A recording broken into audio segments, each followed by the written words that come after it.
जय हिंद दोस्तों, कैसे हो आप सब। आशा करता हूँ कि आप सब भी अच्छे होंगे। आज जो हम लोग क्लास लेकर के आए ना, इसमें 9th, 10th, 11th और 12th सभी क्लासों के लिए ये क्वेश्चंस कराया जा रहा है, जो कि काफ़ी ज़्यादा ही इम्पोर्टेंट है। काफ़ी ज़्यादा इम्पोर्टेंट ये क्वेश्चंस है और सभी क्लासों के लिए ये क्वेश्चंस होने वाला है। चलिए तो आइए देखते हैं कि जो इस क्लास में हम लोग क्वेश्चंस करने वाले हैं, किस किस टाइप से आज आपको क्वेश्चंस पूछे जाएंगे। पहला क्वेश्चन आप अपने स्क्रीन पे भी दे रहे हैं। वर्गीकी का पिता किसे कहते हैं। क्या पूछा जा रहा है आपसे, वर्गीकी का पिता। जीवों का वर्गीकरण किया गया है, यानी किस वर्ग में कौन सा जीव रहेगा, इसी वर्गीकी को किसने नाम दिया था, किसने इसका खोज किया था, किसने इसको तैयार किया था। चलिए देखते हैं। कैरोलस लिनियस ने, आर्यभट्ट ने, लैमार्क ने और अरस्तु ने। क्या कह रहा है, वर्गीकी का पिता किसे कहते हैं। क्या कैरोलस लिनियस को कहते हैं, आर्यभट्ट को कहते हैं, लैमार्क को कहते हैं या फिर अरस्तु को कहते हैं। अगर इसका जवाब आपको पता होगा तो आप कमेंट बॉक्स में ज़रूर बताइएगा कि इन सभी क्वेश्चंसों का जो जवाब होगा वो क्या होगा। कमेंट बॉक्स में आप ज़रूर बता सकते हैं। चलिए आइए हम आपको बताते हैं कि इसका जो आंसर होगा वो कैरोलस लिनियस का होगा जी। कैरोलस लिनियस ने वर्गीकी का खोज किया था, यानी वर्गीकी का पिता हम लोग किसको कहते हैं, कैरोलस लिनियस को कहते हैं। चलिए आइए देखते हैं अगले क्वेश्चन को देखते हैं। कह रहा है, परंपरागत द्विजगत वर्गीकरण का स्थान अंततः किसके द्वारा प्रस्तावित 5 जगत प्रणाली ने लिया। वर्गीकरण को कितने भागों में बांटा गया है, ठीक, इस प्रणाली को किस जगत ने लिया है, यही आपसे पूछा जा रहा है कि परंपरागत द्विजगत वर्गीकरण का स्थान अंततः किसके द्वारा ये प्रस्तावित हुआ था, ये आपको बताना है। क्या वो अरस्तु के द्वारा हुआ था, जॉन रे के द्वारा हुआ था, R.H. हटेकर के द्वारा हुआ था या लैमार्क के द्वारा हुआ था। किसके द्वारा ये प्रस्तावित किया गया था द्विजगत को 5 भागों में बांटना जो है वो किसके द्वारा बांटा गया था।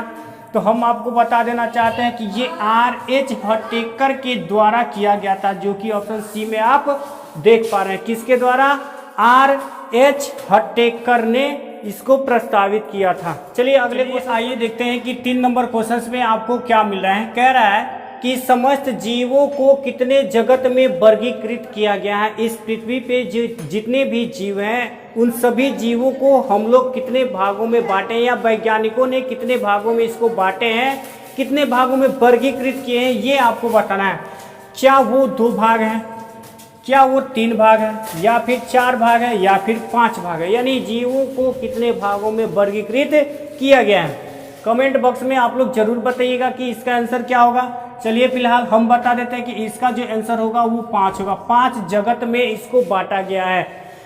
सभी जीवों को कितने वर्गों में, कितने जगत में बांटा गया है, तो 5 जगत में बांटा गया है। अगले क्वेश्चन को चलिए आइए 5वां क्वेश्चन देखते हैं। और ये जो 5वां क्वेश्चन होने वाला है इसमें आपको ऑप्शन नहीं मिलेंगे, क्योंकि कुछ इस प्रकार से ये प्रश्न है कि इसमें ऑप्शन जो होगा वो काफी ज्यादा लंबा हो सकता था, इसलिए उस क्वेश्चन को लिखा गया और डायरेक्ट आंसर को लिखा गया। आइए देखते हैं वो क्या कह रहा है। कह रहा है कि 5 जगत का नाम क्या है, जो सभी जीवों के लिए जो 5 जगत बनाए गए हैं उन 5 जगत का नाम क्या है। इसमें आपको ऑप्शंस नहीं मिलेंगे, क्योंकि इसका जो अभी देख सकते हैं आपकी ये 5 नाम लिखा गया, तो इसके नाम में ही इतने सारे लंबे लाइन हुए हैं, तो इसमें और हम लोग क्या कर सकते हैं। चलिए आइए देखते हैं 5 जगत का नाम क्या है। तो पहला नाम है मोनेरा जगत। क्या नाम है, मोनेरा। दूसरा है प्रोटिस्टा जगत। क्या है, प्रोटिस्टा जगत है। और तीसरा है पादप जगत। चौथा है कवक जगत और 5वां है एनिमेलिया जगत। यानी सभी जीवों को जो 5 जगत में बांटा गया है उन 5 जगत का नाम आप यहाँ स्क्रीन पे देख पा रहे होंगे। पहला है मोनेरा, दूसरा है प्रोटिस्टा, तीसरा है पादप, चौथा है कवक और 5वां है एनिमेलिया। चलिए आइए अगले क्वेश्चन, चलिए 5 नंबर क्वेश्चन को देखते हैं। कह रहा है कि कैरोलस लिनियस ने जीवों का नामकरण की द्विनाम पद्धति कब प्रचलित किया। कैरोलस लिनियस ने जीवों का नामकरण का कौन सा पद्धति, द्विनाम पद्धति जो है वो कब प्रचलित किया गया था। 1752 ईस्वी में, 1753 ईस्वी में, 1754 ईस्वी में, 1755 ईस्वी में। ये आपको देखना है कि कैरोलस लिनियस ने जीवों का नामकरण की द्विनाम पद्धति जो है वो कब प्रचलित किया था? 1752, 1753, 1754 या फिर 1755 ईस्वी में। तो हम आपको बता देना चाहते हैं कि इसका जो जवाब होने वाला है वो 1753, जो कि ऑप्शन बी नंबर में आपको मिला है। आइए अगले क्वेश्चन प्रश्न की तरफ हम लोग बढ़ते हैं। यानी 6 नंबर प्रश्न में आपसे पूछा गया है कि प्रत्येक जीवधारी का नाम लैटिन भाषा के कितने शब्दों से मिलकर बनता है? जितने भी जीवधारी हैं उन सभी जीवधारियों का जो नाम है वो लैटिन भाषा, किस भाषा में?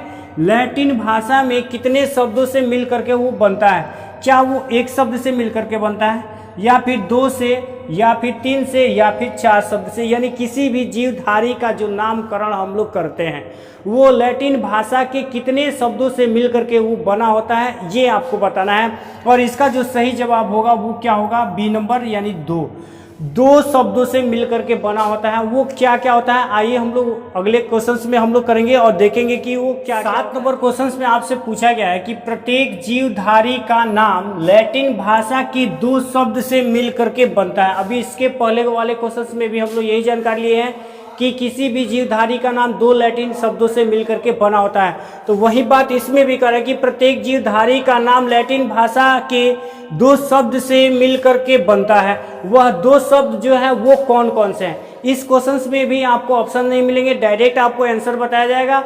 वो क्या होगा, आइए जानते हैं। कह रहा है कि प्रत्येक जीवधारी का नाम लैटिन भाषा के 2 शब्दों से मिलकर बनता है।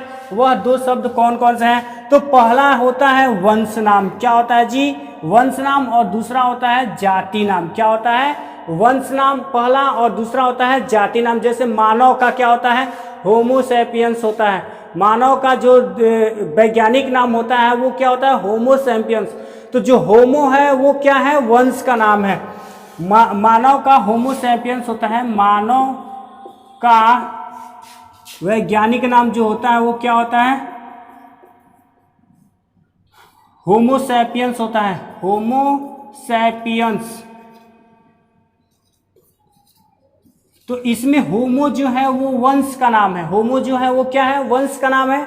और सैपियंस जो है वो क्या हो जाएगा? आपका जाति का नाम हो जाएगा। यानी किसी भी जीव का जो नाम रखा जाता है वो 2 शब्द उसमें अवश्य ही बने होते। तो पहला जो होगा वो क्या होगा?